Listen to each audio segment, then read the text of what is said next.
Hope to the morning for another exciting segment. So in this segment, we will be talking about social determinants in healthy aging.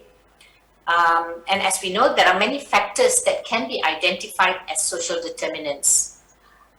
Income and social skills, social status, social support networks, education, literacy, employment, working conditions, social environment, physical environment, health, and of course our coping skills. So these factors can influence our health functioning and quality of life outcomes as we age.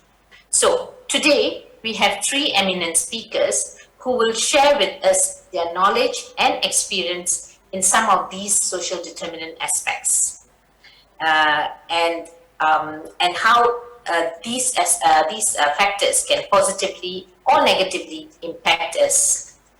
So without much ado, I'm going to invite our first speaker, Dr. Sangeeta Kaur.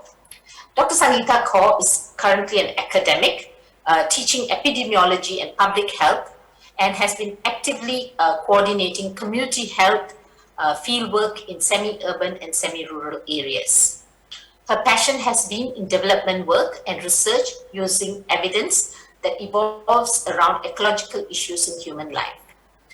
As for her academic background, she has a psychology undergraduate degree and a graduate certificate in anthropology and sociology, and a PhD in medicine. Her recent research interests have focused on vulnerabilities around marginalized population and their well-being.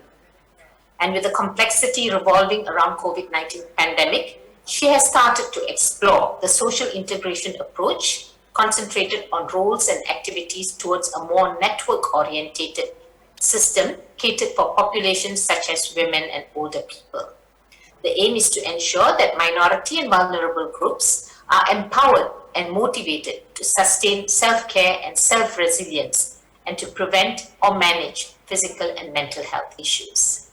Finally, she believes none of the above academic research, knowledge, or efforts is possible without an active engagement with community. Well said, Dr. Sangeeta. Hence, she's currently the president of Her Wellbeing Society, Kuala Lumpur and Selangor, Vice President of Communications for Gurudwara Sahib Putrajaya, and Honorary Secretary for Malaysian Healthy Aging Society. This wonderful conference today. So let's warmly welcome Dr. Sangeeta Singh to enlighten us on leisure activities and its association with physical and mental health. Does it matter? On to you, Dr. Sangeeta. Good morning again. Our apologies to the virtual platform individuals. We were having a little bit of technical glitch. I understand we've been having some, but trust me, we've been working very hard to fix all the glitches as we go along. Thank you, Prof. Amala, for that nice introduction. Let me jump into my sessions immediately because we have speakers waiting online as well. So leisure activity and its association with physical and mental health cannot be denied. I think you've been hearing this since yesterday as well. We are all very aware of this, but how many of us do actually do anything about it?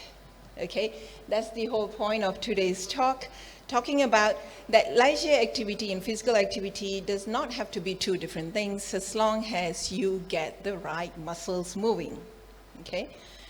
So based on what we know within Malaysian settings itself, there is a huge concern of sedentary lifestyle.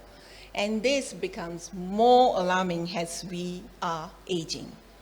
Unfortunately, it's not only affecting our aged individuals, but it's also impacting parents and children as well. Now, COVID-19 hasn't helped the situation any better, unfortunately. So during the COVID-19, I have done some couple of research, and we also got feedback from our older population, including myself. I'm almost there.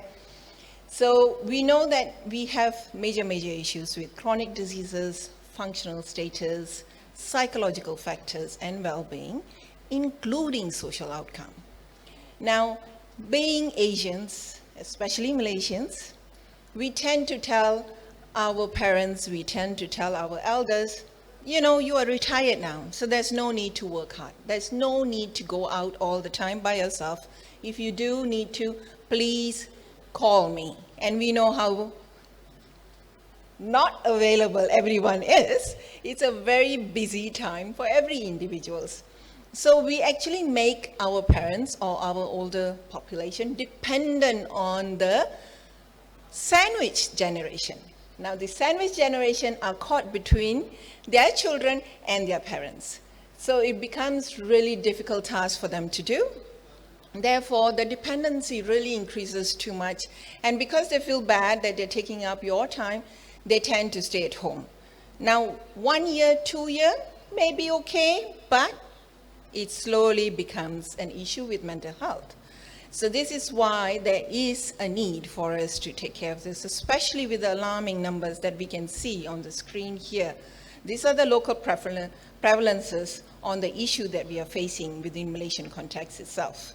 Now, as I mentioned earlier, that we seeing this sedentary lifestyle pattern throughout the generations.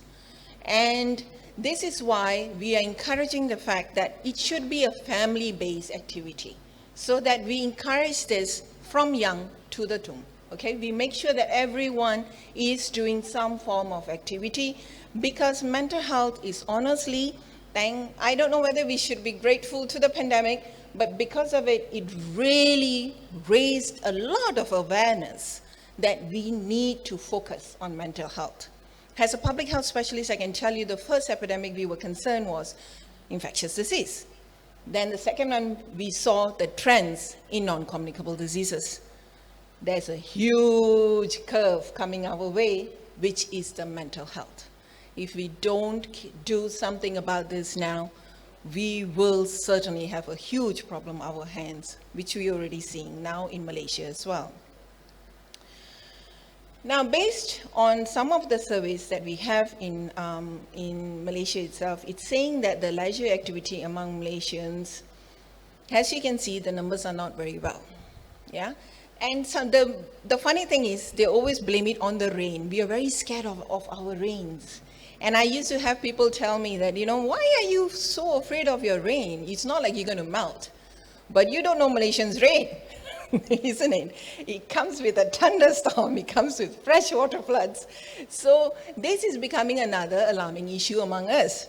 And obviously, the environment is not doing any favors to us. So this is why we need to promote this kind of get-going initiative at home. You can still do the needed exercise when you're at home. You don't have to go leave your house if you can't, you know. Especially during the pandemic, everybody is concerned to be in the gyms. Everybody is concerned to go in the parks. Malaysian, we love our parks. We may go to our parks, but not for leisure activity or anything else. It's usually to enjoy the makan-makan, minum-minum, the food gatherings that we have with our family members outside. But it's better than nothing. At least you are out and about and your children are getting the required exercise, including the elderly as well. Now, this is I was talking about earlier that we did a research among some of our elderly. So this started with one of the students who gathered the information in Johor Bahru. I wanted to look at urban, semi-urban, and also rural scenario as well. So you can see here, there were some issues that were coming up. They were engaged in some form of activity, but very, very, very low percentage of them were doing anything at all. At times, they were also complaining about the social connectivity that they lost during COVID-19. They could not even stand outside of the house and have a conversation with their neighbors or, the ongoing traffic. And, sometimes I know this because I go for my walks, I go for my jogs, and I see some of these lovely elderly people who will sit in front of their homes and saying hello to everyone as you pass by. It's really nice to see that. Please take time and say hello and say, have a bit of a conversation with them, because it takes a little bit of effort for them to come out from their homes and sit outside of their homes and watch this traffic as it goes by. Okay? So they have lost this ability as well. So the interaction even with the neighbors, they say that when they came out, people used to frown on them, that why are you having chit-chats? Because they could not wear their mask and have conversation. So they say that there were concerns about that as well. So we had a lot of issues where they were complaining about the fact that they did not have the ability to come out. So we had to intervene and ask them to use house-based activities. So use your home, use your cooking, use your hobbies, and induce a little bit of physical activity into your day-to-day activity. And then we also looked at the urban area. This is around Petaling Jaya. And they were complaining about the same thing. We wanted to look at the mental health aspects as well. So we looked at the data before MCO and during MCO and tried to find out how this has impacted their social connectivity.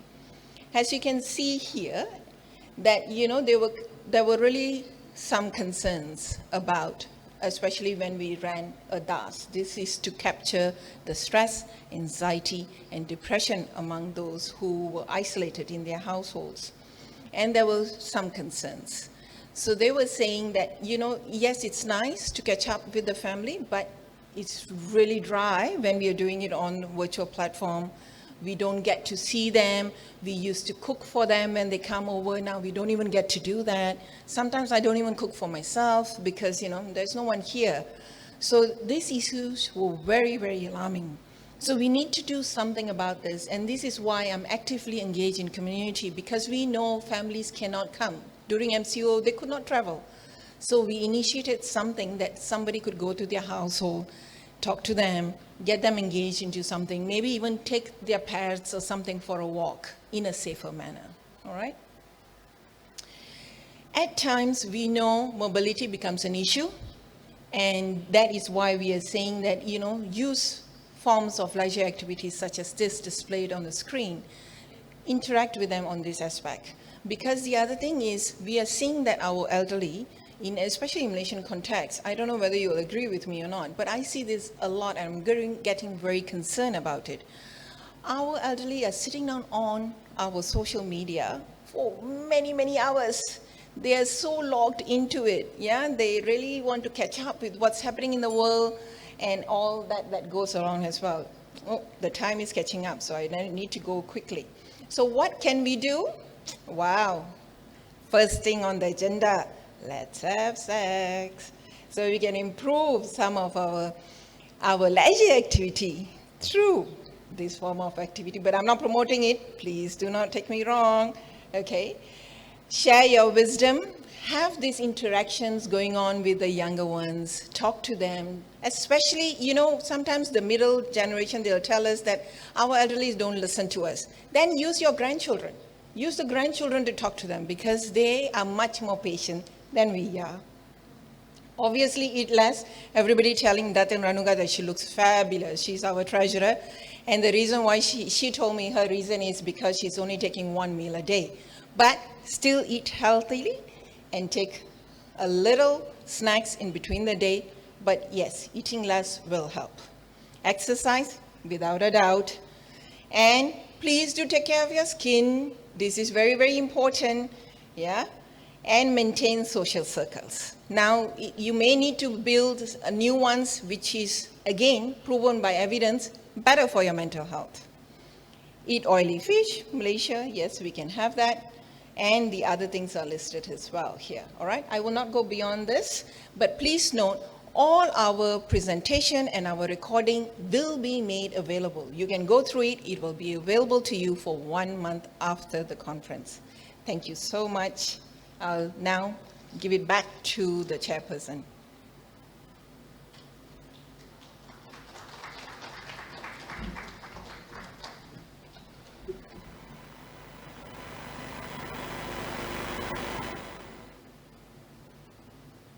Keep to time.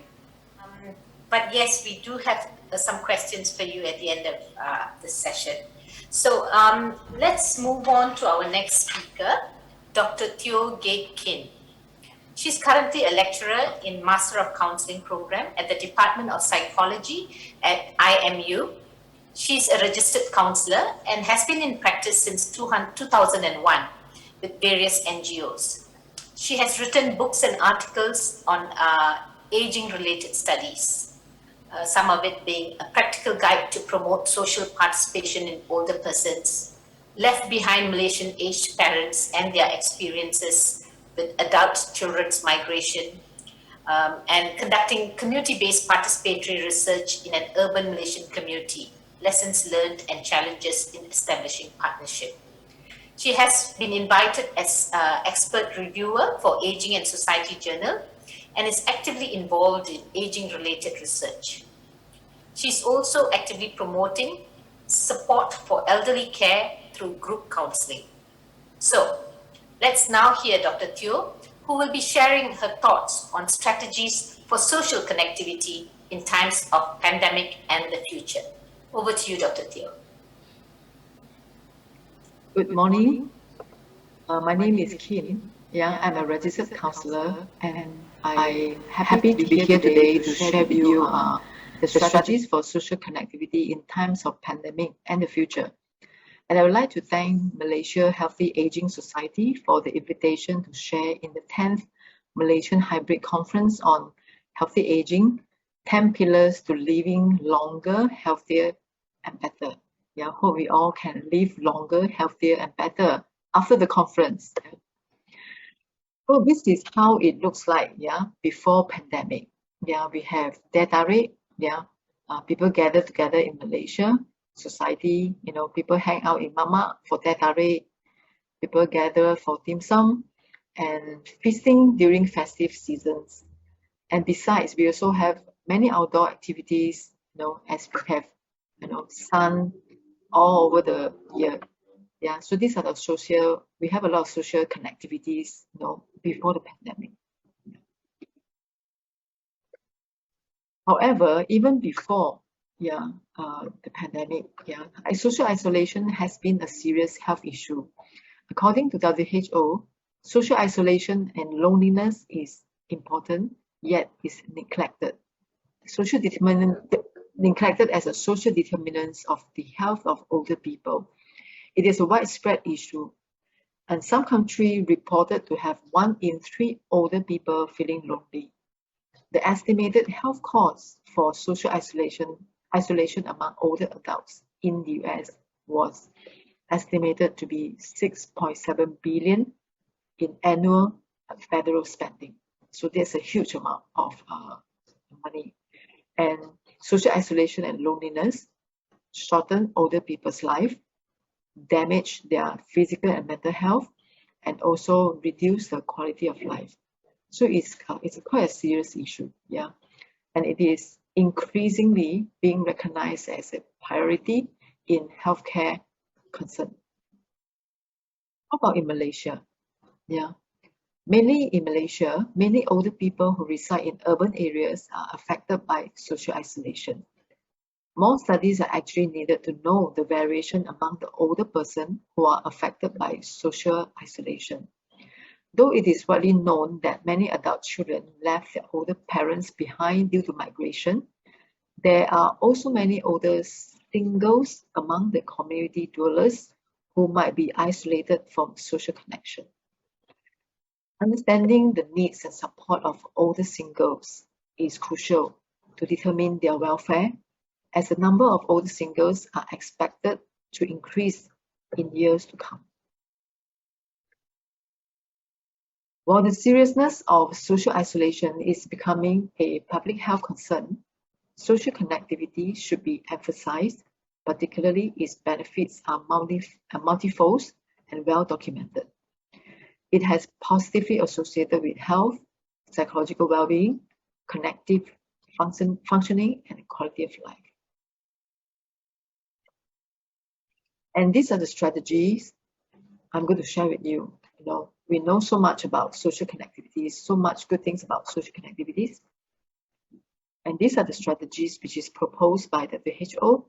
I will share with you the framework as well as how relevant or how in Malaysia things can be done contextually and relevantly. In terms of strategy to increase social connectivity in this trying time, there are 3 levels of intervention, namely at the individual level, community level, and societal level, as you can see here at these 3 levels here. And level 1, at the individual level and relationship level, the intervention is based on 3 mechanisms: maintaining and improving people's relationship. Then secondly is supporting people to develop new relationships and changing how people think and feel about their relationships. And actually based on the 24 reviews, though further studies needed to understand the most effective types of intervention, educational approach is shown to be promising to reduce social skills of social isolated older people. And cognitive behavioral therapy is helpful to reduce maladaptive social cognition, which refers to inflexible, inappropriate expectations, thoughts, and feelings that people have about their relationship. So CBT is deemed to be effective and helpful.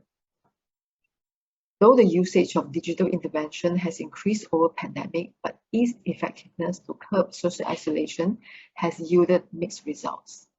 Particularly, more studies are needed in low and middle income countries. Meanwhile, how digital intervention can further increase the risk of social isolation is poorly understood as well. In Malaysia, at the individual and relationship level, actually children, grandchildren, siblings, good neighbors, religious affiliation, and association with social organizations are crucial factors to reduce social isolation. Those mobilizing the resources that we existingly acquire can be helpful. For instance, I heard while I was having this opportunity experience working with community dwellers to build, social connectivities, to build social participation system. I once heard that some older female community dwellers who do not have driving license are actually assisted by their neighbors. Yeah, their neighbors are actually helping them to do their marketing. Yeah, so you can see, although a lot of elderly people, their children not residing with them, but the neighbors are becoming very important. Yeah, in important support for them, and also siblings as well. At the community level, infrastructure is crucial to promote social connectivity, like walking, flat walkway. Yeah, in Malaysia we have a lot of uneven walkway, which is actually sometimes can be very dangerous for older people. And also accessible transportation. Yeah, I once heard, some elderly, they have to walk like miles to reach the bus station. Yeah. So all this at the community level, all this infrastructure, considered basic infrastructure, actually is very important in urban area especially. And building an age-friendly environment is crucial. In Malaysia, there are some studies conducted to understand the characteristics of Malaysian the community leaderships. And as these community leaders are considered to be important to build the communities. And community leaders who are in the study, according to the studies, community leaders who are well respected and caring can actually attribute to community development. So this is something very interesting and something to take note of. Yeah. So working with community leaders who care for the community and who are well respected by the community members are actually important. And also the community leaders are instilled with the knowledge to to put social connectivity in place for the community elderlies to participate is quite important as well. So helping the community leaders to advocate for more social connectivity, for increasing social connectivities is actually quite an important area for to be tapped into. On the societal level, actually a justice-based and riot-centered system is actually very, very needed. Last but not least, during this trying time, having close relationship is a gem of life. When we are locked down, we spend more time to have meals together with our family members, and we see one another more. We also talk to one another more. In fact, close relationship brings many emotional and health-related benefits for older adults. However, it has received less attention in public health as important protective factors, despite which literature underscore its significance. While we talk so much about the values of social connectivity, let us not also forget to nurture and enrich our close relationship, which is an important protective factor for our health. And with that, I'd like to say thank you so much for your time. These are the references. Thank you.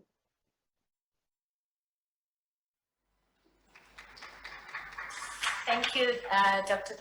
Teo. That was a very interesting concepts that you actually helped bring out. But we'll have to move on now to Dr. Benedict Francis. Dr. Benedict is a psychiatrist at the University Malaya Medical Center. He graduated from Faculty of Medicine, UM, and was selected for the Bright Spark Scholarship to pursue his master's in psychological medicine at his alma mater. Subsequently, he completed a fellowship program in aged healthcare services at St. Vincent's Hospital, Melbourne. He's also a keen researcher and is involved in several international multi-center clinical trials involving novel antipsychotics and antidepressants. He has also published in several international and regional peer-reviewed journals and at international congresses too.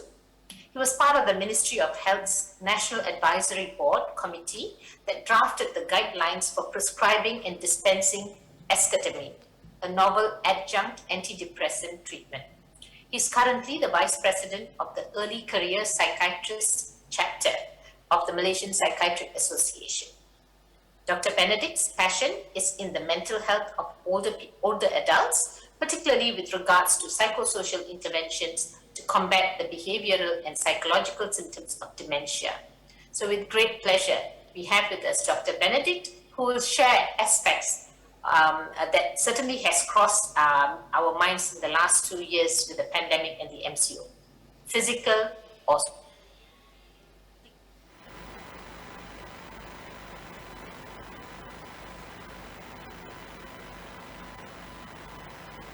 Very good morning to all of you, and thanks to the chairperson for the very kind introduction. The topic that I've given today is physical distancing or social distancing, mental health implications. Without any further ado, let us begin. Now, the term physical distancing has become extremely common during this pandemic, and there have been various definitions thrown about. The World Health Organization has defined it as keeping a distance of at least 1 meter from each other and avoid spending time in crowded spaces or in groups, whereas the CDC has defined it as keeping at least 6 feet or 2 arm lengths apart from each other. Now, 6 feet sort of roughly translates into 2 meters, so the CDC's definition is a bit more conservative. Now, physical distancing or social distancing, this can be quite confusing. Recently, the WHO has moved the term physical distancing because the term social distancing has quite negative mental health implications. When we use the word distancing, we actually mean we want people to keep that physical distance of at least 1 meter. We don't really imply that, you're not supposed to be socially active with each other. So by changing the term to physical distancing, we really want to enforce the notion that while we are being physically apart, we can still maintain our social activity, we can still maintain our social activities. Okay, all we need to do is that be a little bit more creative, engage in more virtual events, be more, use more digital technology in continuing to cultivate our social interactions. So it is a good thing that the World Health Organization has moved away from the term social distancing, and now we are more fond of saying physical distancing. Okay, because staying connected will really continue to help protect our vulnerable population, which is the older person's population. What are the implications of physical distancing for older person? I can divide it into loneliness, depression, anxiety, and also something known as technophobia, which is the fear of technology. Now, loneliness amongst older persons is a great issue. Long before the pandemic, it has been there. It is defined as a state of being whereby there is a discrepancy between desired and perceived quantity of social relationships. Okay, so oftentimes those people want more interactions, but they just can't get them. An increase in loneliness have been associated with poorer mental and physical illness. Um, there's also been a risk factor for increased mortality and serious illness as well.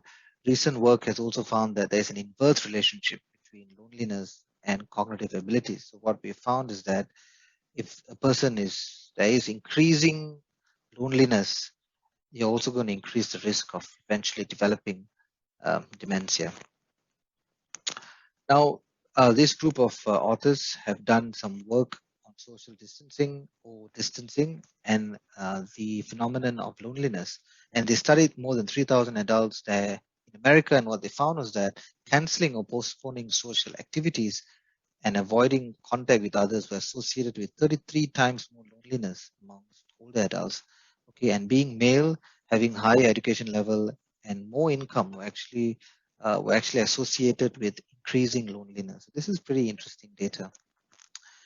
Now, loneliness is associated with increasing depression. Okay, 1 in 4 older persons have reported anxiety or depression symptoms since the start of the pandemic, and the United Nations as well have mentioned that being in a prolonged state of social or physical distancing, or even in quarantine, can reduce overall health, increase risk of depression, and eventually lead to dementia. And not only increasing the risk of depression and anxiety, being in a state of lockdown or quarantine can also affect sleep, which again also affects mood. So really, it's this very vicious cycle. Now, late life depression is a huge consequence of social distancing during this pandemic. Okay, and it really denotes the onset of depression that occurs in those age 65 years and above. Late life depression is also associated with the development of Alzheimer's disease, and usually predates the onset of Alzheimer's as early as 20 years before someone actually develops Alzheimer's disease. Okay, and needless to say, cognitive impairment is a major feature of late life depression. I'd like to share with you a recent study that we did, that my team and I did, examining anxiety, depression, and perceived social support amongst nursing home residents in Malaysia during the pandemic, that also highlights the mental health state of our older persons staying in institutions during this pandemic. We studied more than 200 older persons staying in nursing homes around the Klang Valley. And what we found is that a majority of them were in the 81 to 90 age group, okay, and most of them were females. A majority of them, 85%, did not have a pre-diagnosed mental illness. 64% of them only had 1 to 5 times, 64% of them only visited 1 to 5 times a month, and a staggering 35% of them had no visitors at all. And you can see that, more than 1/3 of our older persons staying in nursing homes were extremely lonely and did not have any visitors at all. Now, 94% of them had depressive symptoms, and this is really, really very shocking. And more than half of them had severe symptomatology. Looking at anxiety, 81% of them had anxious symptoms, and this is also a huge number. And majority of them had moderate symptomatology. And as anxiety was associated with no premorbid psychiatric illnesses, no hobbies, and no comorbid medical. I'll say it again. Anxiety has been associated with no premorbid psychiatric illnesses, no hobbies, and also the presence of comorbid medical illnesses. Now, this is quite a busy table, but just like to explain to you quite briefly. This is the perceived social support reported by the nursing home residents subdivided into 3 domains: by their significant others, by their family, and also by their friends. And what we find is that the perceived social support amongst older people really is quite low. It's only 3.21, that is overall mean score, the highest score being 7. So from here we find that our nursing home residents are really not getting enough support from those around them, and this is predisposing them into increased loneliness, increasing depression, and also anxiety. Now, anxiety often happens as well during isolation and lockdown, and even during after a relatively short period of time.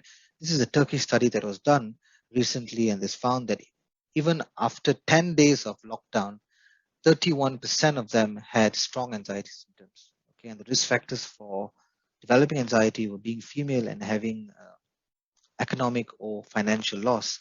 Protective factors were high education level, having hobbies, and also being engaged with regular exercise. Technophobia is another issue that has come about recently, whereby our older persons are very afraid, almost phobic to use digital technology. Okay, there are some very important barriers to this. First of all, is self-confidence. They're usually not confident in doing that, and we do not encourage them enough. Okay, naturally, there's also fear of the unknown. Their lack of physical functioning also deters them from trying to use digital technology, and also the phenomenon of ageism, whereby we discriminate based on age. We oftentimes do this subconsciously. We put our older persons in some corner or in some bubble, and we put a label on them and say that these people are of no use. It's impossible for them to learn social media, impossible for them to use technology, and we just disregard them. As a consequence, they are not integrated in our communication bubble. With that, I'd like to end my presentation. Please feel free to ask if you have any questions. I'll be more than happy to answer them. Thank you very much. Have it, but maybe less expectation. I like what you said about the community leaders and having a safe community space. Because I think they could be the intervening persons for a busy family who are sandwiched in that generation, as well as the government who needs to get a bit more involved, we hope, in time to come. Dr. Benedict, thank you for sharing some scary data on loneliness and depression, and how it can possibly predate some of chronic illnesses, Alzheimer's, and so on. We do see the importance of having connectivity as a way to work on to prevent mental health. So there is this connectivity that we are talking about has to take many forms, obviously, both social as in human connectivity, as well as maybe a little bit of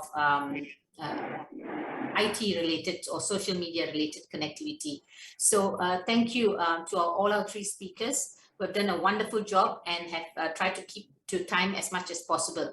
Thank you so much, and back to you.